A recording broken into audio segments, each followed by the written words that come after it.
welcome back to Long Dog Book Reviews. I'm Shelby and this is Kiwi. We've been gone for a couple of weeks.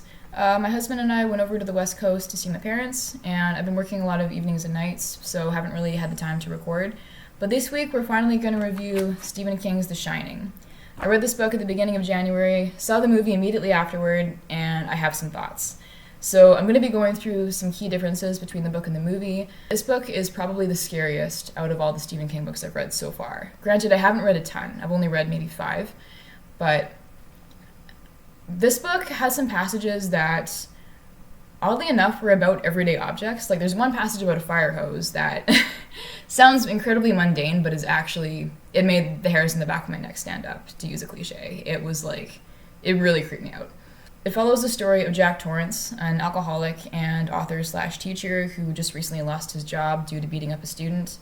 And he and his family are staying at the Overlook Hotel. He got a job as the caretaker, and he's hoping that it'll not only bring in some extra income, but will give him the chance to save his marriage and just kind of like regroup with his family and hopefully make life a bit more stable. So Jack has suffered from alcoholism for most of his life. He engaged in some very risky incidents, one of which includes driving home from a bar with one of his friends, and they hit a bicycle and suspect they may have killed someone, but they never found any evidence, so they were never sure. At one point, when Danny was 3 years old, he got into his dad's papers, and his dad broke his arm. Danny, because a large part of the book is from his perspective, doesn't remember this event very well. He remembers his arm being in a cast, but his love for his dad is so unconditional, and this is touched on several points in the book, that it's almost greater than that he has for his mother. So Wendy knows this, and she feels a little bit hurt because she's thinking, well, your father harmed you, I protected you from him, but yet you love him more. So family dynamics are a pretty important part of the story. While they're at the hotel, they meet the hotel chef, Dick Halloran, who immediately recognizes in Danny something that his parents have known for a while but were never quite able to articulate. Danny can see the future with the help of his invisible friend Tony. So Tony is a kid that exists in Danny's mind who's a little bit older than he is and shows him events that are about to happen. I've probably said too much already, but again, fair warning, this review will contain spoilers for both the book and the movie, as all my reviews do. So Jack and Wendy are trying to save their marriage. It's obvious that they've been thinking about divorce from the beginning, and Danny picks up on this. And one funny part of his ability is that sometimes he's able to see words, even if he doesn't understand what they mean. So he knew that his parents were thinking of divorce, or he recognizes when someone is thinking of suicide, even though he doesn't quite comprehend what it actually means. While they're at the hotel, weird things start to happen. Jack goes out to the topiary, which is this area surrounding a playground, and it includes a bunch of hedge animals, and he swears he can see them moving. It's kind of like the stone angels or the weeping angels, I think, from Doctor Who, where they can only move when you're not looking at them. I can see why Kubrick didn't want to include it in the movie, because I don't know if animatronics were quite there yet, and CGI wasn't quite there yet, so it very well might have looked silly. So he replaces it with a hedge maze, which I think was clever on his part, so I'll give him credit for that. In terms of the actual characters, Jack Nicholson is insane. He doesn't quite fit the role of Jack Torrance, at least not the image I had of him in the book. In the book, he's very clearly imperfect. He suffered from abuse growing up. He witnessed his mother being horribly, horribly abused by his father. And that was one passage I probably could have done without. I mean, it definitely added to the despair and creepiness of the book. Stephen King does include domestic violence in pretty much all of his stories, so that's fair. But there's a scene where he beats his wife within like an inch of her life, and it is really, really scary. So Jack remembers this, and he vows that he'll never be like that again, but he starts to hear his dad's voice in his head. And Stephen King also touches on trauma quite a bit in all of his novels, but including in this one, because not only is Jack dealing with the guilt that he has from breaking Danny's arm, potentially killing someone, and ruining his marriage, or almost ruining his marriage, but he's dealing with the ghost of his father, and it makes him more susceptible to the horrors that are within the hotel. There's one room called 217. Jeff warns them never to enter, and Danny, out of curiosity, goes to check it out one day, and he finds a woman's corpse rotting in the bathtub. And afterward, Jack goes to check it out, and he sees not quite the same thing, but he notices things are a little bit off. There's like a faint scent of soap in the air. And that, again, was like such a great literary device. I think it made it 10 times creepier. And Wendy doesn't really notice anything off with the hotel, because it only really affects people who are either susceptible to evil or who have this power called the Shining.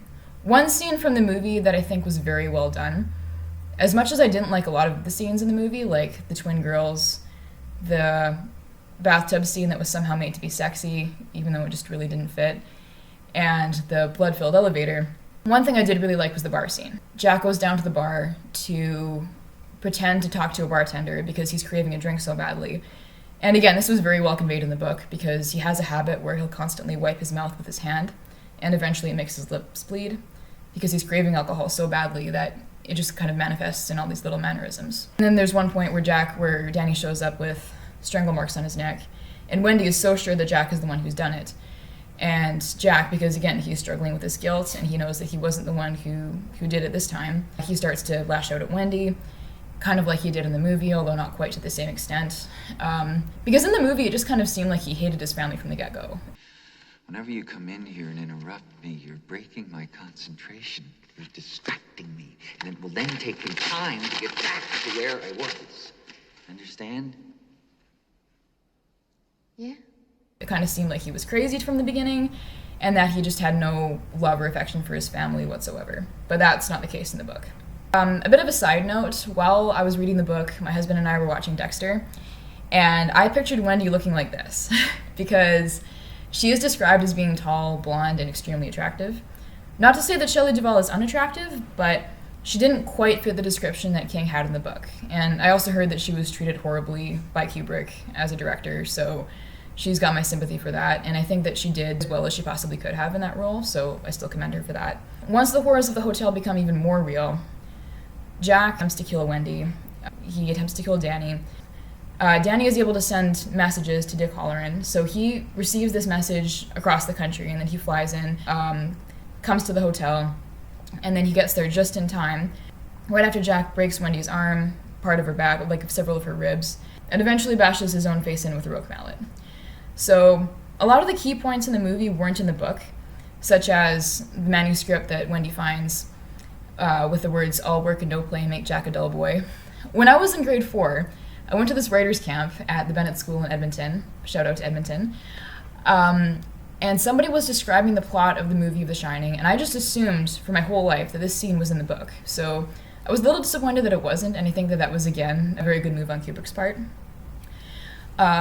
Something else that was in the book, but not in the movie, and I cannot believe they left this out, was George Hatfield. George was the student that was on Jack's debate team, the debate team that he ran, who he ended up beating up and I think stabbing after George slashed his tires in the parking lot.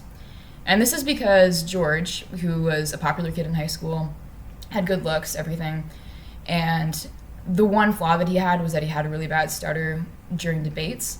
And he was so convinced that Jack had set the timer ahead to make him stutter and make him lose the debate.